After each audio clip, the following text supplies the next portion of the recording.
After late disappointment at Sheffield Wednesday last week, the Blues remain unbeaten and will be looking to continue that in the Christian Walton derby. This is the Blue Monday podcast.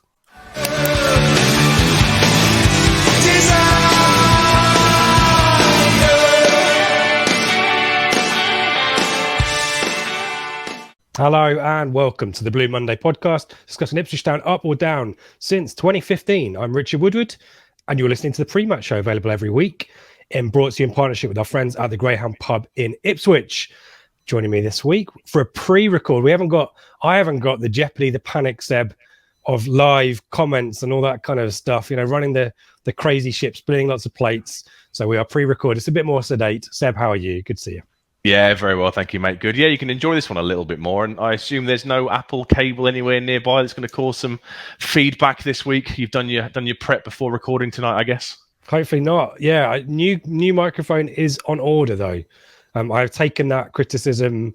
I feel like I've let everyone down. So I feel like I owe it to everyone to sort my act out. So that's fine. Biggest game of the season last week, and you ruined the pre-match show. Don't worry about it. There you go. I know. And live as well. So everyone can, ruined it. So apologies again if that ruined your weekend. I hope it didn't. Seb, talk to us about what for folk who are watching on YouTube. What's that to your behind your left shoulder? I can't really make it out. It's very dark. It is, yeah. It's so authentic and so good as a blackout kit. You literally can't see a single thing. It looks like I've hung a black T-shirt up, doesn't it? No, it arrived today. My blackout Ed Sheeran third kit arrived today. It's very nice quality. The sizing is a bit weird, so I might have to take it back to the club shop and go back down to the size I was in Adidas, which is a good thing because it makes me feel better about myself. But yeah, and next to it is the one from a couple of years ago when we won 2-1 in December, I think it was, the Carers Trust shirt. We won 2-1, goals from Nolan and Jackson, I think. John Nolan. I wonder where he is now. I do actually. Tranmere. Tranmere, yeah, he went back to Tranmere, didn't he? He's playing. So hopefully that'll be a good luck omen for what's about to come on Sunday. Yeah, well, I've got Christian Walton's shirt. I don't know which kit will be in on Sunday, but I have a Christian Walton shirt nevertheless. Well, a goalie shirt in homage to Christian Walton. We need to mention, obviously, he's from Plymouth, from that area, former Plymouth youth player as well, friend of the pod, spoke to us about Roman Lario and all that stuff. So I thought we had to pay homage to him. Did a good interview with the club today on Friday as well. So worth checking that one out. Yeah, Plymouth, Seb. It's going to be a tough one, isn't it? Blimey. The tough games come thick and fast. Any reaction to last week? You were at Hillsborough, weren't you? I was, yes, I was there. You were on the pod, you were on the Flagship. So yeah, I did the Flagship, and like Ben said, he summed it up. If you take away the timings of the goals and look back at a 2-2 draw at Hillsborough, you probably think, okay, that's pretty decent. But yeah, a week later, it is still a little bit disappointing based on the nature of the game. But still unbeaten, still top of the league. We're kind of is that going to be our hardest away game of the season? I guess Sunday's a big test, as is whenever we go to Fratton Park. But I think we've walked away from certainly our toughest game so far. Probably our biggest away game of the season unscathed, top of the league. We shouldn't fear anybody, and I'm pretty confident going into Sunday. Yeah, we'll talk about Plymouth in more detail shortly, obviously. The more I look into them, the more I feel there's some weird similarities between the two teams, certainly in the way they approach and all that kind of stuff. So it'll be interesting to see how that one pans out. We will come on to that in a second, but we need to talk about ITFC women very briefly. Look ahead to their weekend. They've had 2 wins in 2 now in the league after a bit of a stuttering start. A first signing of the season for Ed Godfrey joined on a dual registration from Arsenal's youth system there. And they face QPR in the determining round of the FA Women's League Cup, similar to something like the League Cup and the EFL Trophy combined. It is an away tie, so if you're London-based, particularly West London, near to Hanwell, then do get along and support. A few weeks ago, before the tie was rearranged, I spoke to Club Media Officer Kieran Stanley, who explained a little bit more about what this tournament's about and a little bit more about the priority for us this season and where it sits. So we'll hand over to Kieran. Yeah, so it's the Women's National League Cup. Now, what happens is they have a determining round, which is like a prelim round. So the winning clubs in the determining round go through to the League Cup, and the losing clubs go through to the plate. So it's almost like a Champions League, Europa League kind of thing where some teams go one and the other teams go in the other. And it gives teams an opportunity to compete in the competition, even if they've been knocked out early on. So that's what it is. It's for tiers 3 and 4 only. So that's why I've drew comparisons to the EFL Trophy. The difference is there's no group stage early on. It's just a straight knockout competition. And then it will be a case of it will be South versus North. So last year, I believe Southampton played Huddersfield in the final. We were knocked out by Southampton in the first round after knocking out London Bees in the determining round. So the likelihood is, we're going to go, if we were to go all the way to the final, we'd end up playing a northern team in there. But realistically, it's a competition that we could win. Obviously, it's a tier 3 and 4 competition. There are no Super League and Championship clubs in it. I know Joe was saying last year that he would have liked to have given it a good go, but unfortunately, we ran into the eventual winners very early on in the competition and had a narrow defeat to them. But yes, we could go and win it. And we've got a decent tie away at QPR on Sunday. They're division below us in the 4th tier in Division 1 South East, but they're a decent side at that level. They got promoted season before last, the same year as us, and they finished 5th in their first season, so they're not a bad side. And obviously, it's always good to go and play against a team you've never played before. So we'll look forward to that one. Hopefully, we can get through to the League Cup, and we'll see what happens. But I know Joe has said that obviously with missing out on promotion last year, we do need to prioritise the league, and also with the FA Cup this year, with the prize money now rising so significantly in the Women's FA Cup, that adds extra incentive to FA Cup runs, whereas this League Cup doesn't do that. So in terms of the priorities list, it is 3rd, but that doesn't mean that we're going to take it any less seriously in terms of our intent to win the game. So we'll go to QPR on Sunday, and hopefully we can get through. Thank you to Kieran. And obviously, Seb, we look forward to a positive cup run, albeit not top of the list for understandable reasons. FA Cup, we've got good pedigree there, but it's all about the league, isn't it? Very much so, yeah. Like you say, good they've got the season up and running with a couple of wins. Can you just explain to the uninitiated and the thickos amongst us, i.e. me, what is dual registration? So we share it with Arsenal. She's still eligible for Arsenal games, isn't she? Yeah. But do we get, presumably they get first choice of fixture, or how does that work? So essentially, it's like a loan, but you can go back. So Arsenal can she play for them, presumably? She can still play for them, yeah. So okay. I think it's for the season. I don't think the club have confirmed the duration of it, but I believe it's for the season. So essentially, I see it like a loan deal. I might be wrong. We might need to get Kieran back on to explain this. But if Arsenal wanted to use her in one of their fixtures, I would guess they get first refusal to do that. Okay.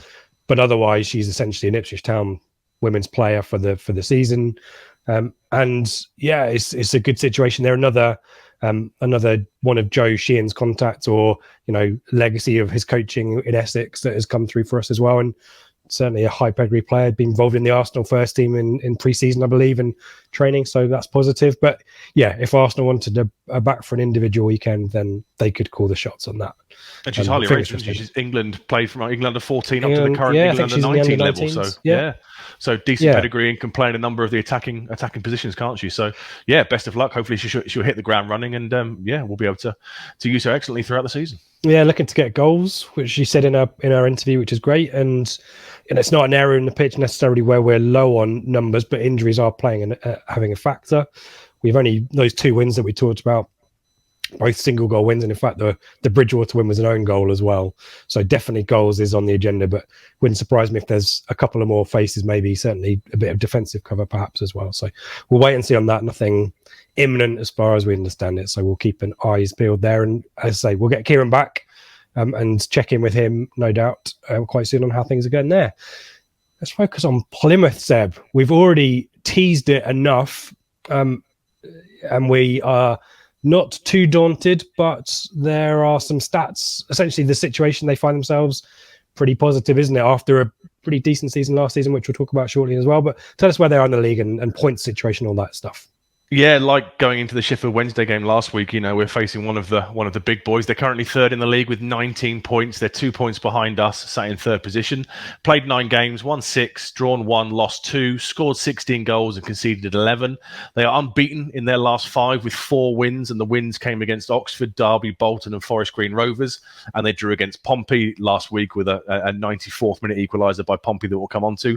They are unbeaten since mid-August, and they are really, really good at home. They've won 4 out of 4, and they haven't conceded a goal yet at home. And the 4 sides they've beaten are Barnsley, Peterborough, Bolton and Oxford. So Oxford aside, you're talking all sides that are kind of, expected to probably be up there at the end of the season. So, really, really strong home performance so far. Not conceded any goals, won them all. It's going to be a bit of a cracker, I think, on the weekend.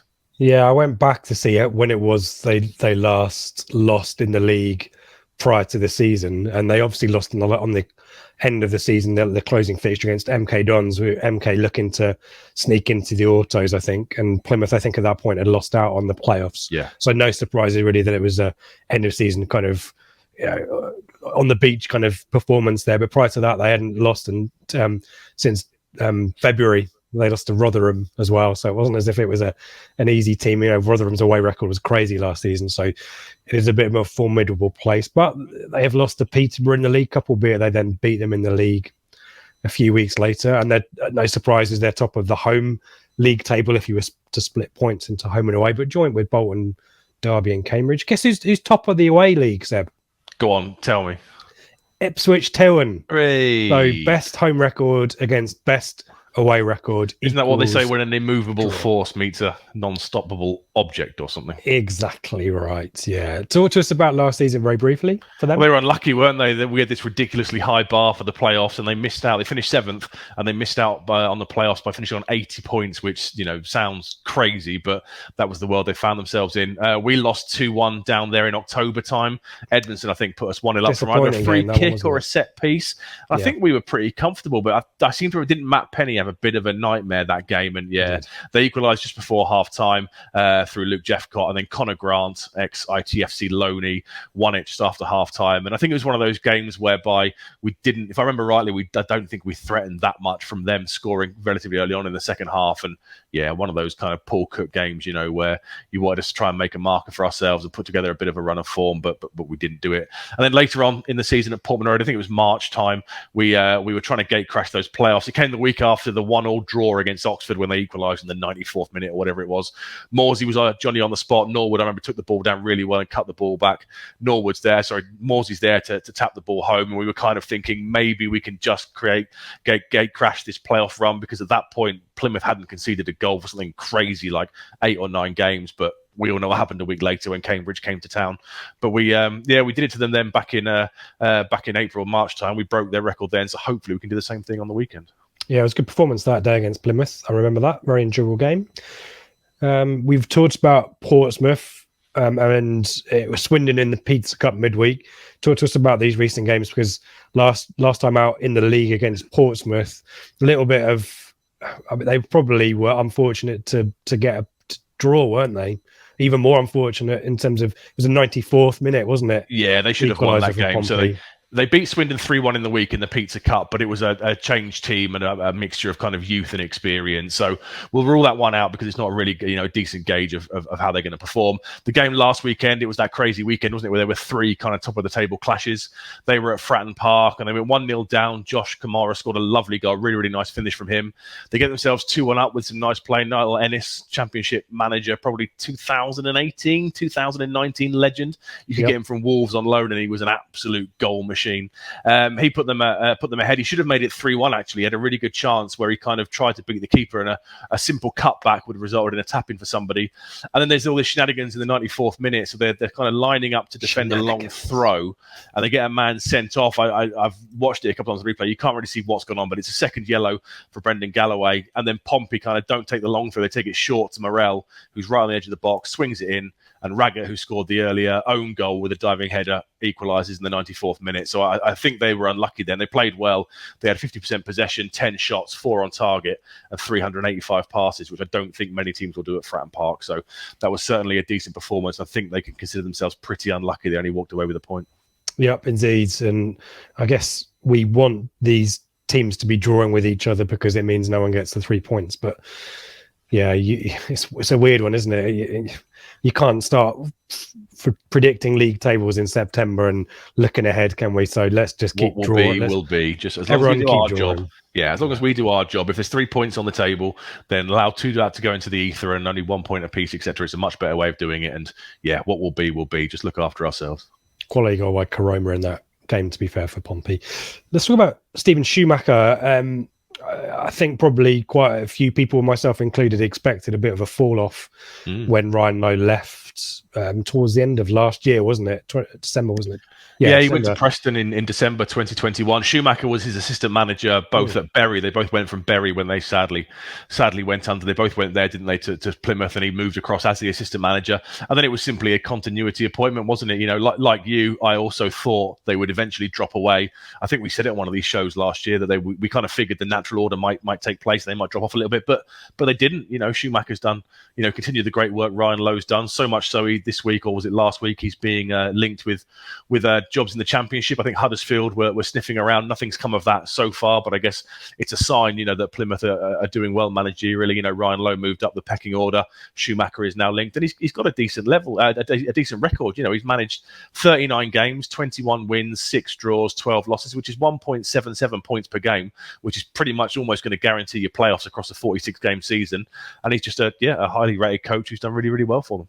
Yeah, another part of the Scouse Mafia that have moved down to Plymouth. I recall Stephen Schumacher as a bright prospect at Everton, I think, as a youth player. So interesting to see his evolution as a coach there. And Everton, obviously, previously perhaps in a more previous era, were more of a school of football there, weren't they? So it's interesting to see him come through there. And obviously Unsworth and Jeffers are coaches and around the team at a similar time there. So it's interesting to see his progression there and how well he's done. We'll talk about the style of play as well. And he's possibly, rather than just being a continuation from Ryan Lowe, I think it's fair to say he's tried to evolve and change the style as well. So we'll talk more about that shortly. Let's talk about ins and outs, because talk to us about this strategy around loans, because a large proportion of the incomings in the summer were loans, weren't they? And they're players of good quality. Deliberate strategy. Yeah, so we've seen this in the past with ourselves. We've had 5-6 loan players at any one time, and there's been widespread criticism that that's not the way to kind of build anything. They brought in 7 arrivals in the summer, didn't spend any fees at all, and 5 of them were on loan. So I assume they must have had like some sort of injury crisis when I was doing the research for this, and they maybe had to rush out and suddenly fill some gaps in the squad. But it was a deliberate strategy. Schumacher was very open about it when the window closed. He said there was money there to make permanent additions, but we didn't think we could get these kind of the quality of these players with the money we've got available. So sometimes you have to go out and use the loan market to your advantage. And I guess when you look at some of the names he's brought in, that does kind of make sense. With Finn Azaz is the one who's kind of grabbed most of the headlines so far this season. Thankfully, he won't be playing at the weekend. He's had a call up to the Irish squad, so he's not playing. He's coming on loan from Villa with 3 goals in 9 appearances. He's kind of playing in one of the number 10 roles. And I guess you can understand Schumacher's point, because in reality, signing a young international player from Villa on a permanent deal, you're probably talking, way over kind of League One teams' budgets, maybe us and Sheffield Wednesday aside. So it does make sense to use that, utilize that loan market in the hope that you can either get yourself promoted, where suddenly signing a player of that quality becomes more feasible from the Championship level, or worst case, you get a good season out of someone, you develop them, and you can hopefully it carries you through to a decent, successful season. So very much a deliberate strategy by the club. And I guess when you look at it, it kind of makes sense. There's no point spending money on lesser quality if you know you're not going to get them. Maybe roll the dice with a series of loans to see where it takes you. Yeah, some other names that I want to chuck in there. One of the permanents was Matt Butcher, I quite like, from Accrington, good combative central midfielder. We know about, Sam Cosgrove, those of you who were watching the EFL highlights a couple of weeks ago, he scored a hat-trick on his debut, having joined from Birmingham on loan. 25 as well, it's a good age. He couldn't score anywhere, though, could he? Do you remember? Wigan, he didn't score. Birmingham, he never scored. He was okay at Aberdeen. I think he went on loan to like Shrewsbury and stuff and just didn't do anything. And then, suddenly on his debut away at Derby, I think he got 2 that day, didn't he? He got 2 as they turn around a 2-0 deficit to win 3-2. And he looks like a decent addition so far. Morgan Whittaker's a player I like, a winger who's kind of playing in a number 10 role. He's coming on loan from Swansea. I do like him. Ballymumba from up the road from Norwich, left wing back. Decent attacking pedigree, a good left back addition. Nigel Lonwick is coming on loan, a centre back on loan from Wolves, and it's just kind of solid, decent recruitment. They've signed Mikkel Miller on a permanent as well from Rotherham, but he's injured. He got, I think it was a groin injury right on the eve of the season, so he's not featured yet, and he won't feature on the weekend. But when you look at their their business, it kind of makes sense to plug the gaps that they've kind of, lost over the summer. We obviously signed Panuch Kamara, so they've brought in a combative midfielder in Matt Butcher. And when you look at it, it looks like a decent bit of summer business to strengthen themselves from a position of strength they finished last year. A lot of people will be surprised to see Luke Jeffcott leaving on loan. with a deal agreed for a permanent move to Swindon as well. Obviously Swindon are upwardly mobile and ambitious. We know about that, but it's an interesting story there. Obviously, a good season for him last time out, 10 goals. But I was I was doing some research in my own, Seb, and the view from Plymouth fans was Jephcott worked in a 2, and they've moved away from that. And perhaps it's a case of player not fitting system, which I guess happens, but it's a strange one, isn't it? Yeah, I mean, 22 years old as well, I think, isn't he? He's of a good age. And yeah, when somebody delivers kind of 10 goals in a front 2 in a League One season, you kind of figure that some championship sides might be sniffing around with a look to, sign and maybe loan back or see what can happen. So it was a strange one. But if that's the way Schumacher wants to go, he's proven himself to the fan so far that he's a good tactical manager. If he wants to play with 2 10s rather than 2 out and out strikers, I guess they just have to trust him. But that was a strange one. It raised a few eyebrows when it went through. I wonder whether and then this is the first of these kind of weird. I'm overplaying this massively, but these kind of coincidences or similarities between the two sides. We've obviously seen a lot of debate online. We've had it on the Telegram group about Freddie Ladapo's role and him playing as a lone striker, and whether the expectation is that a number 9 in Kieran McKenna's team is going to get 20, 25 goals in a season. I wonder whether Jephcott is of a similar situation there in that he's expecting to be a fox in the box kind of striker, and that's not the way that Lowe is going to play. Is it Lowe? Schumacher, sorry.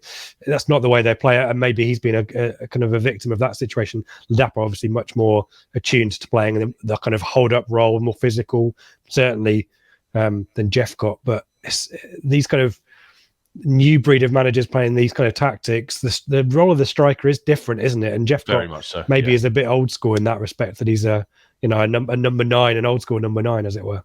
And I guess they've also they brought in Cosgrove, and they've also got 2 other strikers. Niall Ennis, who we discussed, who scored last week, and Ryan Hardy, who was kind of one of the main men last year. So you are going to struggle as well. If you've only got one position up front, you're going to struggle to keep 4 senior strikers happy, aren't you? So I guess they looked at it. The notes you did noted that Jephcott was going for the last year of his contract as well, wasn't he? So maybe it was simply a chance to get a bit of a fee before you lose him this year on a free transfer. Yeah, let's talk about this 3-4-2-1 formation. We'll talk about style of play in a bit as well, but you've kind of got is this your team that you think it will be, or is this the team from Pompey? No, that's what I think it will be, because they've had a suspension and a few injuries. So it'll be a 3-4-2-1. That's what they've played pretty much all season. It's as it was last year, but they've just dropped a number 10 back and put a striker out of it. It basically mirrors exactly what we kind of do. Both number 10s do look to kind of drift wide and pick up the ball and influence play in the wide areas. And the 2 fullbacks will bomb on, and they have this solid base in the central midfield, which allows the rest of the team to go and do that. So it's very, very similar to how we play. I think it'll be Michael Cooper in goal, Nigel Longwick on loan from Wolves. I think he'll be the right-sided centre-half. Dan Scarr, who's been there for a little while, he'll be the centre of the 3, and Macaulay Gillespie will be the left-sided one. Joe Edwards and Bally Mumba will be the full-backs. The solid midfield base of Matt Butcher and Jordan Houghton will sit in there and just kind of mop up and patrol and kind of do what Lee Evans does and just win those kind of second balls. Danny Mayer, I think, will be the one to come in for the injury they've had to my mind's gone blank. Well, Finazaz is out on. Sorry, Finazaz. That's it. Yes, sorry. Yeah. The call up Finazaz. I think Danny Mayer will come back in, linked with us once many, many moons ago. Yeah. Morgan Whittaker will be the other number 10, and Ryan Hardy will be the focal point up front, who will look to hold the ball up, and the likes of Mayer and Whittaker and whoever else is involved will get in and around him to try and make things happen. So there'll be a debate, I think, about the starting striker. Ryan Hardy's hard-working, certainly, and takes his chance as well. I really like that. I thought Ennis had a really good game against Portsmouth, and after I'm really struggling to not play out my championship manager experience, football manager experience. You talk about, because as you said, there was a point like 3 years ago where Ennis you get on loan from Wolves. Amazing. And in real life, he's had a lot of loan spells prior to Plymouth, and even signed for Plymouth. I think it might have been a free. Apologies if I've got that wrong. Definitely felt like a player of a good age that just needs to have a bit of consistency and find his feet. And I think he's starting to do that. Very creative player, scores very good goals. And I wonder whether he might get the nod there. I think Hardy, as you say, is the ever dependable in that position. But yeah, there is options for them there. And Cosgrove, I guess, if you want a slightly different presence as well. But yeah, there's strength there. Maybe the number 10s a little bit further back. What's the goals situation? Mayer and Whittaker scoring? They spread them around a little bit. So they've got a multitude of players on 3 goals each. They've got Hardy, Ennis, Azaz, and Whittaker have all got 3 each. And then Mumba, the left wing back, Whittaker, and Mayer all have 2 assists each. So they kind of spread, whereas we've got Chaplin, on 6, and is it Harness on 4 or 5 is straight after him. They kind of spread it around a little bit more, and that's where the goals come from. The kind of the triangle up front, the 2 10s and the main striker, but they're all linked on 3 at the moment each.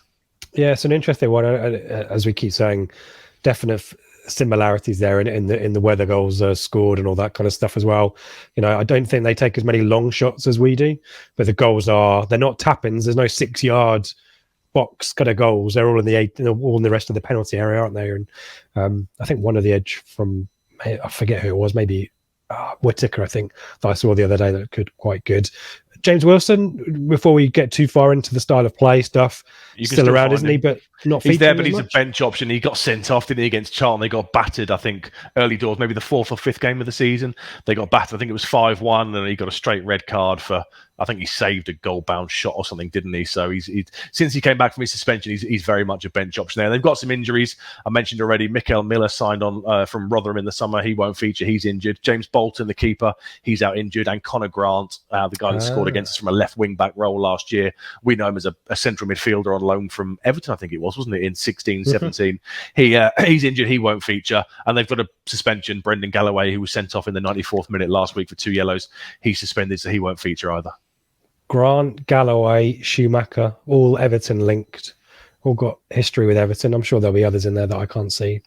Dan Scar's a name that is also a Football Manager name for me. I know him at Walsall, and I think he's a left back, isn't he? But I think he's playing in a centre back position. I think he's had quite a good season for them so far. But Bally Mumba, I think, is a player to keep a lookout for, and there's obviously the ex Norwich link there. We're going to be worry about that. In terms of the style of play, though, I think a lot of folk listening or watching would be expecting us to be talking about Plymouth having bossed possession in their matches, and certainly they have more possession at home than they do away. But I was surprised at some of these stats. Talk us through this.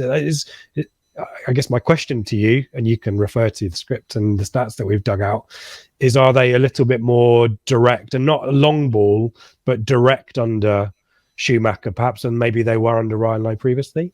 I mean, their accuracy isn't amazing. So at home, they average 51% possession. Obviously, we know we're normally top of the league by a fair way for position. So I expect them to kind of sit back and let us have the ball a fair decent bit. They've got 71% pass completion, which is only the 13th best in the league, which is pretty low considering, where they are. You'd expect a side at home, especially with the strong home form they've got, to be knocking the ball around confidently, but only 71% pass completion rate. They average 313 short passes per game, which is only 11th in the league. It's not up in the echelons like us and Wednesday and I presume MK Dons. They're certainly not a side that will knock it around to death. They'll be more kind of useful with it and more kind of looking to break lines and make key passes and stuff. 13 crosses per game, but again they're not overly accurate. That's only 20th in the league for 13 crosses a game, and they do 79 long balls on average per game, which is kind of 10th in the league. So they won't keep the ball as much as maybe we do and the likes of Wednesday do, but they will kind of look to be more purposeful with it, and that will involve going long occasionally to the likes of Hardy to hold it up to get others involved in the play. I couldn't get a huge amount of up-to-date XG information. I quite like experimental 361's league tables plotted on XG and XGA. I feel, and again, this is backed up by very little in terms of real tangible evidence, but quite a lot of shots. They get the shots off, don't they? A lot of them. Yeah. And the quality of the chances, because they're not from outside the area. We try our efforts from outside the box. I think we've got 2 goals from outside the area, I think, which is the highest possibly in the league. I might have got that stat wrong, so apologies on that one. But this will be a team that when they get a sniff of goal, they will try and take their chances, won't they? And perhaps that's why they are where they are in terms of their performance. But perhaps the quality of those chances isn't as high as it might be in terms of an XG, where if it's a tapping from 6 yards out, it's going to get high XG. So maybe that's a factor here as well. But they definitely like shots, don't they? They do, yeah. They average 14.4 shots per game, which is fourth in the league, so pretty much almost mirroring where they are in the league. We're top with 16.6 shots on average per game, so again, mirroring where we are in the league. They've scored 81% of their goals from open play. They haven't scored any goals from set pieces, and they haven't conceded any goals from set pieces either, so don't expect any set piece goals coming tomorrow. 12 of the last 16 goals have come from the edge of the 18-yard box, and like you said, they've had a couple of long ranges, but the vast majority, this is going to be kind of, getting entries into the penalty area and looking to, kind of fashion high quality shooting chances. Yeah, I'm just trying to find the stats on the long range chances, but I'm not. I said at the start that I'm not great at managing the live show plate spinning, but I'm not able to do this either. So I think I might have misquoted some stats in there. So apologies if that's the case, but certainly expect them to take shots in and around the 18-yard box, which frankly most teams do, but they're quite effective of that. And obviously we've talked about the personnel in the team. Certainly Mayer and Whittaker, in the absence of Azaz, are going to be players that will try that. But Innes scored a really nice goal a few weeks back as well. So we need to be on our guard from range. It might be a game for Christian Walton to excel in as well, mightn't it? So let's talk about us. I mean, we've skipped kind of past the news, but the kind of key bits and pieces of news when we record, Seb, will be the absences of Burgess and Greg Lee with long-term injuries, one more long-term than the other. I think Lee is months, and Burgess might be back in training in 6 weeks. 6 weeks. Do you see his the I don't know what you call it, X-ray photo? Yeah, the 3D X-ray. Wow. Yeah, wow. I don't know how he walked off. No, seeing those pictures, I mean, I think you or me would have died. So fair play to him for getting up and walking off, etc. That was a pretty horrific knock, wasn't it? And we've discussed it already. A real shame for him. But 6 weeks is certainly better than I thought. I'll be honest. When I heard about facial fractures before we saw any kind of the 3D thing, I was thinking that could be a really long one. So hopefully it all goes well and he's back on the grass by end of November, start of December or so, just in time for some crucial games. And Greg Lee is the one that's been announced today, had a compound fracture. I've got no idea when he did that up at Hillsborough because he finished the game fine. So I don't know how he did that or when he did it. I don't remember him going down or getting injured or anything. But it sounds like he's out. He's out for a few months, isn't he? And that's a real big loss because I did a bit of research on it earlier, and Leif Davis has actually only completed 90 minutes once away at Shrewsbury. Most of the time he gets hooked, doesn't he, between the kind of 60th and 70th minutes. He tends to either get a knock or he just runs out of steam, or last week he got a booking and was hooked straight away. So we're going to have to manage him quite carefully now, aren't we? Because we've lost that, that backup option from the bench. And it's a real shame for Lee because he would have played in the Pizza Cup if he wasn't away with Jamaica. He'd been doing really, really well. Great in the air, great athlete. Whenever he came on to replace Leif Davis, we didn't see any kind of drop off in performance. So it's a real shame for him. But hopefully, he can kind of, get his rehab and physio done and get back, because he was a really, really great signing on a free transfer from Morecambe.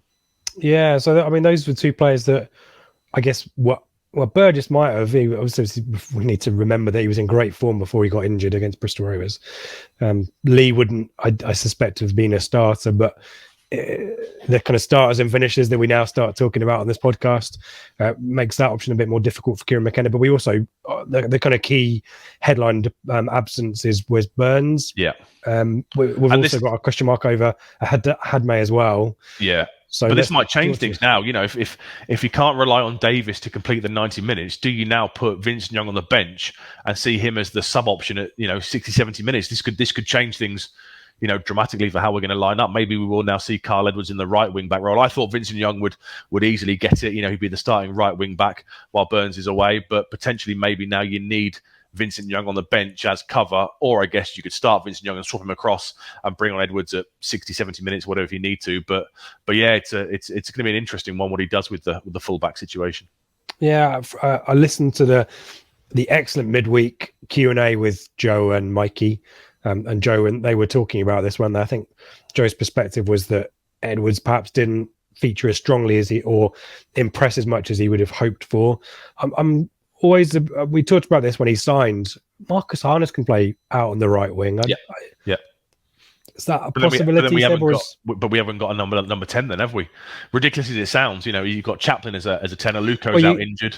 You could put Darius John Jules or Jackson there, couldn't you? You could do, yeah. I mean, I played at Apo. Or we did see Jackson do that role. Was it Burton away in the right wing back role? He was really Yes. disciplined that night and did it there. Could he be an option as well? I guess we'll find out at 11:30 on Sunday morning when the team news is announced. But I think it will probably be KVY. And then if if Leif Davis is subbed at 60 minutes, we'll see KVY swap across flanks and one of either Edwards or somebody, come on in the right wing back role.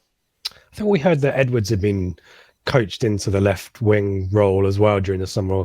That might have been like hearsay. No, it was right, wasn't it? They said they were training him up to be the replacement for Wes Burns, and then he suddenly got that injury and didn't feature at the back end of last season. Yeah, McKenna said it round about probably February, March time.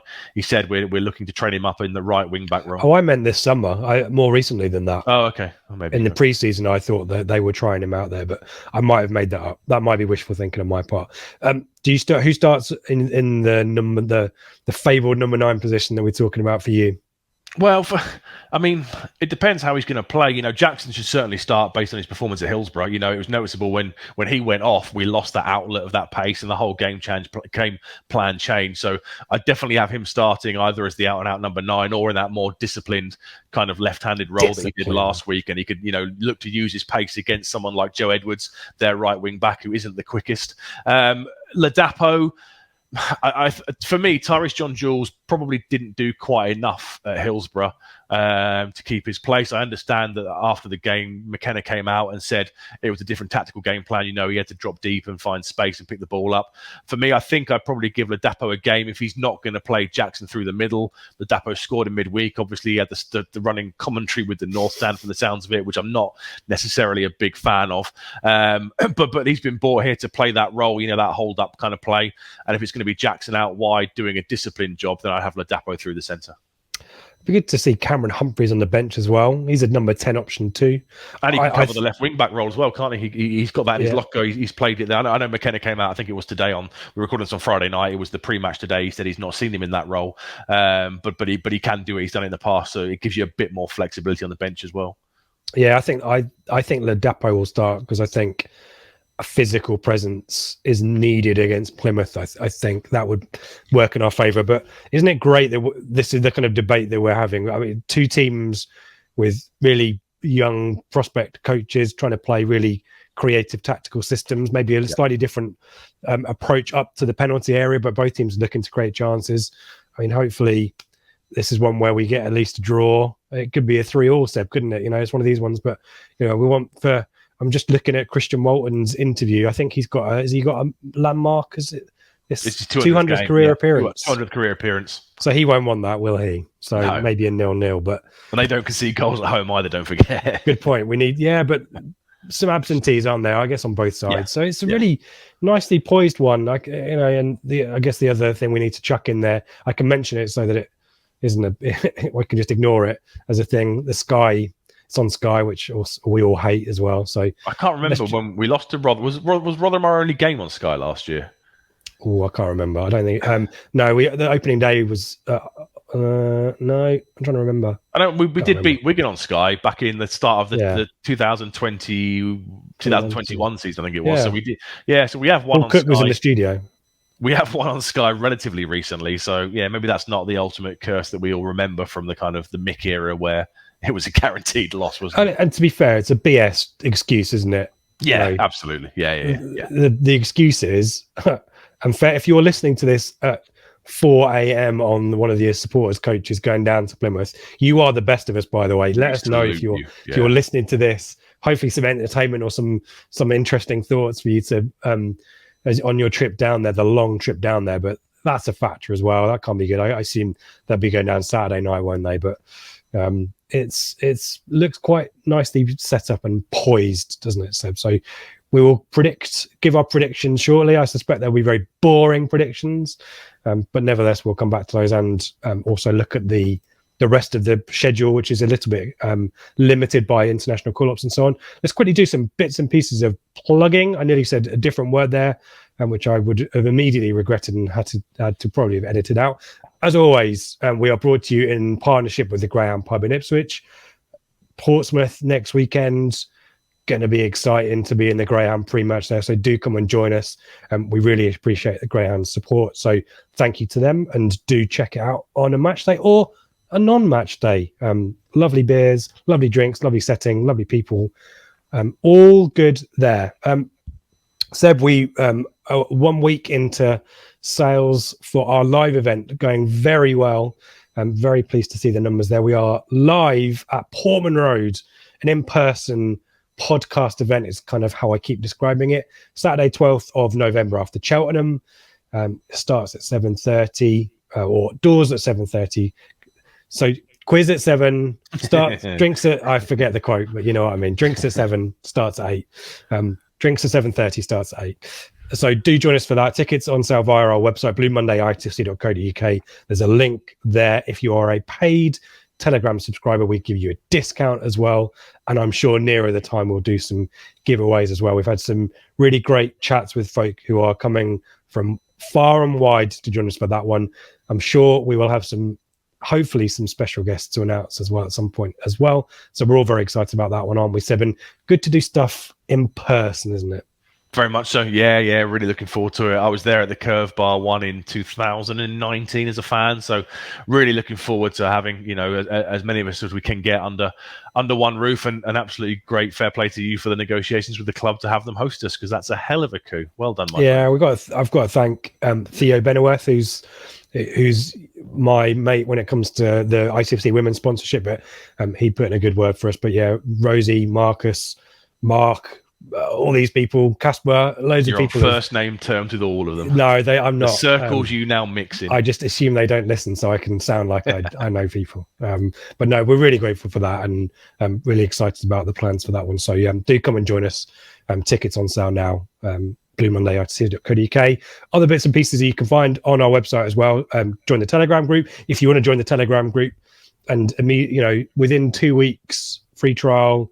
You'll be paid well in advance of November 12th. So if you want to get your discounted ticket that way, we more than welcome you on our brilliant Telegram group. Seb, the chat is great for that. And I'm looking forward to my phone being in constant vibrate when I'm out and about. Saturday, I won't be watching on Sunday for our matchday group. Yeah, it's phenomenal. I seem to sit every week and say the same things over and over again. So I will simply say, go and try it. 2-week free trial. Then it costs £5. Give it a go. You probably won't leave, and you definitely won't lose anything. Come and join us. It's really, really good. Royston Vasey, you'll never leave. Flagship is back on Sunday. We're a little bit of jiggery-pokery with personnel for that one. I think Craig might fancy hosting that one, but otherwise I think it will be Ben. We'll confirm that nearer the time. Live, 8 p.m. Fresh after a Sunday game for a change as well, so that'll be exciting. Join us for the conversation there. You're going to get some merch, bluemonday.co.uk for all of that kind of stuff. Leave us a review if you're watching on YouTube. Give us a thumbs up, give us a subscribe if you haven't already. And we always need to say thanks for listening and watching. We always love the interaction. Apologies that we're not live this week, but I'm sure we'll have a think about Pompey next week, isn't it? Pompey at home on the Saturday. We'll make it work for the Friday night, I would think. We'll figure that one out. That's got a big game. Portman Road, 28,000 people there. That feels like it should be a live pre-match, doesn't it? I'm sure we'll work it out. Yep, good stuff. Let's do some predictions, Seb.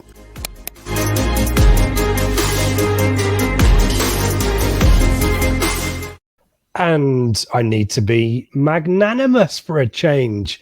Seb Brown's won a round of predictions, everyone. Here we go. It's not a vintage read. Look at all that red. Donkey Kong. The comeback is on. Yeah, it was an absolute coupon buster, wasn't it? I remember walking, I was sat on a tram leaving Sheffield to go back to my car at Meadowhall last week, looking at the results, thinking, I don't think I've got anything right here whatsoever. Then I saw the Cambridge result. Was it 3-0 at home to Barnsley? And thought, this is an absolute write-off. But somehow I've scraped it. So what is it now on rounds? Never mind the stupid thing you made up where you get points for each actual score. What's the rounds head-to-head? Is that now 4-1? 4-1. Oh, it's on. Here we go. Here we go. Do you remember when Arsenal were 4-0 up against Newcastle a few years ago and got really cocky, and Newcastle clawed it back? Yeah. Well, it's that Arsenal-Liverpool 5-4 whatever with Arshavin. Yeah. We'll be sat here a month from now, and I'll be 5-4 up. Yeah, we'll see about that one. Worth noting that your victory is by solitary point. And yeah, not a great week for our Telegram group either. What was the percentage for them? 42% of the outcomes they got as well. So could do better, but a challenging week, and Burton winning away. Lots of weird stuff in there as well. I thought brilliant. So let's focus on this week, as I mentioned, slightly limited by international call-ups. Let's have a look. First off, I guess this is a southwest derby, Forest Green Exeter. It's a 12:30 kickoff on Saturday. And you've gone for a draw. I've gone for a home win here. I think Forest Green have turned a little bit of a corner, but I think Exeter are not good away. I don't think anyone fancies going to Forest Green really, so I'm backing Forest Green, Seb. Yeah, I mean, I simply went for this one as a draw because Exeter have lost their last two and Forest Green haven't won in their last two, so I kind of logically thought a draw would be the kind of fair result here. But home advantage, we'll see. I wonder what a derby day feels like at Forest Green Rovers. Probably very different to the likes of Celtic and Rangers. It's probably a completely different experience. Yeah, I'm not sure what the folk of what's the little town that Forest Green is based in. I can't remember with that hill. Yeah, they won't know what's hit them, will they? When no 500 Exeter fans turn up, and I don't know. We need to stop besmirching people, don't we? Let's move on rapidly. Barnsley Charlton, we're both going for a home win. Slightly different scores there. Telegram also pretty confident on that one. Barnsley appear to have got into a bit of a run, don't they? They do, and Charlton haven't won in 5, have they? They're, kind of very inconsistent Charlton. So yeah, I think Barnsley won that one pretty comfortably. They've kind of hit their groove with a 3-0 win last week at Cambridge. Norwood scored again, didn't he, last week, I think. So they've kind of hit a bit of form, and yeah, they'll win that one comfortably, surely. Bristol Rovers, Accrington. Do you like Accrington? Or do you? Yeah, what's your thoughts on that one? I don't dislike Accrington. No, I've gone for a draw for that one. Bristol Rovers are in poor run of form. They've slipped into the relegation zone now, I think, or they're 21st. They're there or thereabouts, to quote David Diamond. Not one now in 5 either. I just think Accrington are on that poor run of form, and I just think whenever a side has a really bad run of form, I always kind of think at some point that is going to end, as we'll come on to with my Peterborough prediction. So I just think that'll be a draw, and they'll kind of stop the rot a little bit being at home. Yeah, I think. I thought Bristol Rovers were pretty good when they came to Portman Road. I'm surprised. Yeah, but they're poor in the league, aren't they? I know. Yeah, but it's a long old way to travel, isn't it? And home advantage as well. There you go. We need to have different predictions, otherwise we'll just score the same each week. And where's the fun in that? Where's the jeopardy? Morecambe, Cambridge. We're not excited about this one. We're both going for a 0-0, and Telegram agrees with a draw. Yeah. That's going to be. I mean, Cambridge don't score away from home. I think they've got 2, away from home all season. Morecambe aren't big scorers either, so 0-0 is the most logical option there by far. Snore fest. Peterborough, Port Vale were both back in a home win, as is the Telegram group. Do you want to talk to that one? I don't think there's a huge amount of controversy. No, like I just said a minute ago, I think eventually teams that are on really, really bad runs will kind of shake themselves right again. I think it'll be quite tight, but I'm going for a 1-0 because they have got that quality in the squad, Sheffield Wednesday, Wickham, again, we're pretty comfortable with Sheffield Wednesday's home form again. So a Telegram, again, it's the same. I've gone for a 2-0, you've gone for a 1-0. What's the situation with Wickham? Let me just have a quick look at the league table. They can't get it. They can't get a run. 16th. Can they? They're very inconsistent. Very much so, yeah. But I guess a summer of transition as well, the kind of players that moved on and some of the players that came in. So maybe with the likes of Oxford and MK Dons, they're kind of seeing this year as a transition building block to hopefully go again next year. But they just can't get themselves in a decent run, can they? They kind of win, draw, win, lose. There's no real consistency there. And we know Sheffield Wednesday are decent anyway. At home, yeah. Hillsborough's not a great place for any away team to go, as we kind of know. Intimidating. Ainsworth linked with Rotherham, I believe, this week as well. Let's talk to me about that very briefly. Paul Warne to Derby. Yeah, money. Who's got the highest ceiling? Be honest. Rotherham, who will probably. True. And they're doing okay this season, but the chances are they will probably come back down, and he's got to do it again at this level. Or do you take on a Derby with 35,000 fans at Pride Park, get them promoted, then look to really, really build? I thought it was interesting he signed a 4-year contract, which suggests they're really looking to kind of, put something in place and really kind of go for it. And yeah, I just think when you look at the natural ceilings of both clubs, he's not a stupid man, although he does support a stupid football club. He's probably realising that he can take Derby a lot further than he can Rotherham. But they're 8th in the Championship and have got a game in hand, which if they were to win hypothetically, would put them in the playoffs. Yeah, but at the end of the season, come May, that's not going to happen, is it? Let's be honest. Whereas Derby, that's realistic. You could get yourselves back up to the Championship, spend a year consolidating, and then really look to push on for the playoffs with the backing of Pride Park and the new owner pumping money in. It's a much better prospect, I would say, than Rotherham, to be fair. No disrespect to Rotherham, but Rotherham are run very prudently. Well, they only decided to make a profit a couple of years ago, weren't they, in the league, and they still finished bottom. So, I think if you're probably looking at career aspirations, he's probably thinking I can do a lot more with Derby than I can Rotherham. True. Yeah, and I guess it would have been quite depressing to see Michael Smith and Harikwe Yeah. leave to go to League One clubs as well in the summer too. So, yeah, it'll be interesting when we come up against Derby in a couple of weeks when we're live on the telly. So, an Under the interesting lights. one there. Shrewsbury Burton. We are both of us bet against Burton last week. Are we going to get stung again this week, Seb, or do we think Shrewsbury are?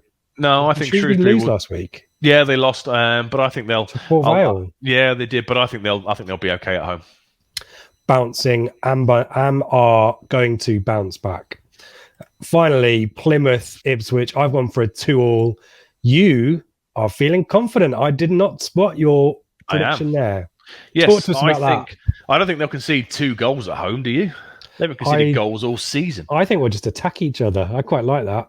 Fair enough. Yeah. Okay. No, I think we'll win 1-0. I thought with these 3 games, I thought Pompey was potentially going to be the hardest one, given the way the Cowleys kind of play football. And I kind of figured if a side tried to take us on and play football, which I think Plymouth will do on Sunday, I think we could win it. We certainly shouldn't fear it. You know, we gave ourselves such a commanding position last week against Sheffield Wednesday. We really nullified them. They haven't got a player like Bannon that they are so reliant upon. So I think we can play our natural game rather than look to do what we did last week and hit on the break and let them have the ball and stuff. And I am confident. Yeah, I think we're going to win this. I think it'll be a tight game, given they don't concede many, etc. But I think we'll win this, and I've gone for a 1-0. What does Telegram say? Telegram's going for a draw as well. So a draw is the logical option. Yeah, I just think the boring option. If a side tries to play football against us, then as we saw for the first 72 minutes last week, then you know they will have to be very good to beat us. I don't fear it at all, to be honest. Well, as we know, I am the Jonah Hill to your Channing Tatum. We will see whether positivity or I was going to say pessimism, but it's more prudency, I would suspect, because at the end of the day, this is also a game too. So yes, we shall see next week how we get on, and obviously really excited to see, as we talked about, what happens at Home Park on Sunday. So yeah, we'll be back next week to look at how we've got on.